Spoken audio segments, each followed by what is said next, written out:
All right, so here we are with Rigger. Hi. Hey, thank you very much for having me here. No problem. You know, it's kind of a funny story. Is I picked up on your album Catharsis, and was like digging on it, and I decided one day while I was playing something that I was gonna look you up on MySpace, and I see big ol' on MySpace. I just moved to Dallas, and I about had a heart attack. Yeah, I've been here for about almost 7 months now. Nice. My girlfriend and I got tired of traveling back and forth to see each other. Me in Philadelphia and her naturally here, and somebody had to move, so it wound up being me. But I've had a great time here. Everybody's been really friendly and very very welcoming, especially in the electronic music community here. So it's been a great experience so far.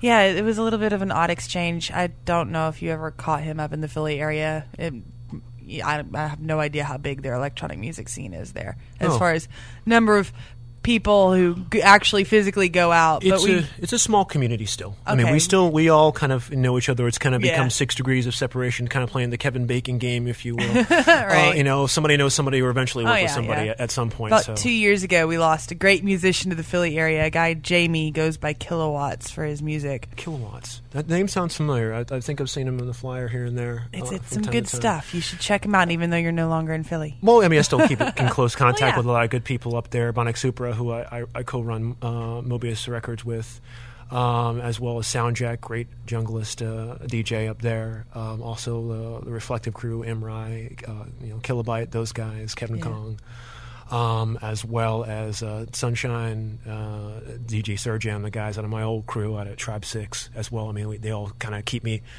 I keep tabs on things going on, especially with the onset of the Concrete Jungle franchise going around to different cities now, like here in Dallas, of course, and then Philadelphia, New York, DC, and so on and so forth. Right. So yeah, they either via email, phone calls, things of that nature. They're always telling me, hey, this is going on, that's going on, somebody's having a baby. Those sort of things happen, especially as we're getting older. It's been and being in this scene for a long time. Yeah, definitely. 14 years and seeing a lot of people, especially a guy like Surjam, who I've known for a long time. That guy's been around. He's probably about getting on 25 years. Yeah, occasionally you'll run into somebody like that, and you're like, it's almost like a Mick Jagger thing, like, wow, you're still walking, but I don't know if I'd hang on. I've only been going at it for 10, and 15 on top. I don't know. I don't know. But yeah, so there's been a great deal of support so far since I've been here, especially not just necessarily through MySpace, all through DallasDanceMusic.com as well. A lot of great people. Also, just a great tool to promote not just my music, but stuff on the label. Bonic Supra, Rick Perry as well, who was one of the co-founders of the whole Rigger think tank, if you will. I mean, I'm only just one of a set of guys. So, since you had this huge conglomeration of people that you worked with, has it been a little bit odd, kind of doing only an internet collaboration for the most part these days? I've been initially when I first kind of started doing that whole thing of collaborating with people via the internet, it was kind of like probably about 5 or 6 years ago, and so I'm kind of getting into a rhythm with it now. But sometimes it depends on the project sometimes too, where people will just throw me something completely out of my element, so it's kind of it becomes rather challenging, but it's a fun kind of challenge. I always like something new. I don't like to do the same thing, even from the set the listeners have just heard just now. I mean, I don't want to stick with the same genre for too long. I mean, I like to kind of give a smorgasbord, a full spectrum, if you will. So how long have you been actively producing for release? Just filling around kind of the whole desktop DJ thing for probably a couple of years, and then actively for release, I would say probably as a solo artist, probably about 8 years. Okay. And then, I mean, especially once the initial lineup of Rigger we all kind of went our separate ways and started doing solo things. I mean, I kind of did what, like a Robert Fripp kind of, Robert Smith kind of thing, where it just, or for Alex Patterson with the Orb, you keep the identity, you keep the discipline, and you keep the premise alive, and then, kind of switch things around. There you go. Now, did you play anything before you started doing music production?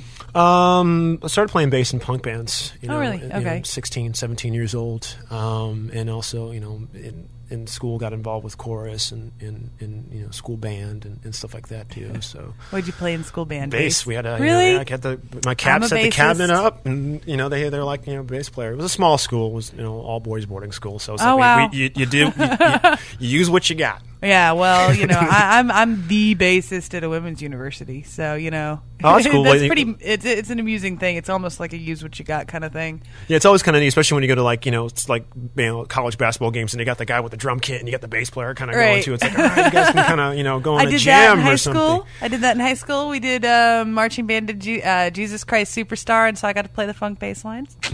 Right there with you. The color guard going, Oh my gosh, yeah, Bionic Super. He's a big color guard kind of guy. He's like, okay, guy, everybody line up. It's time to do your steps.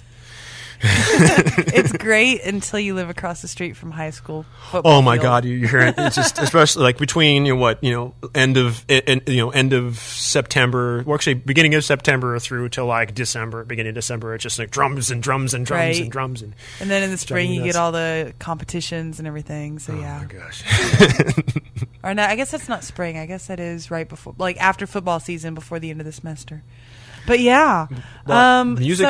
With music, you mentioned just another background. I mean, my parents are both musicians, so I mean this is like for me, kind of continuing on the family business. Yeah, because my mother was a trained pianist. I mean, she started out at a very young age, about 6. Wow. And my father was a jazz bassist and a jazz poet and stuff, and both of them were published. And that's how you started playing bass. Well, your dad. Yeah, well, I started going to gigs with them. They didn't really have a babysitter for me, so just hey kid, you love the kid in the car, we're gonna go, and I wound up sitting behind the boards and what's this button do, what's that button do, and so I'm kind of figuring out how mixers work.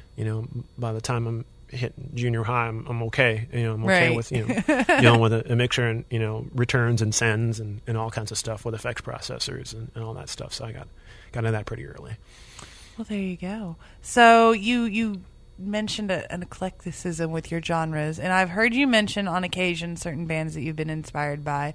One of them that you keep bringing up is The Orb. Yes. And Future Sound of London. Yes. Are there any other artists that you would say have kind of, maybe even some that are rather unexpected, or maybe some that you can definitely hear the sound?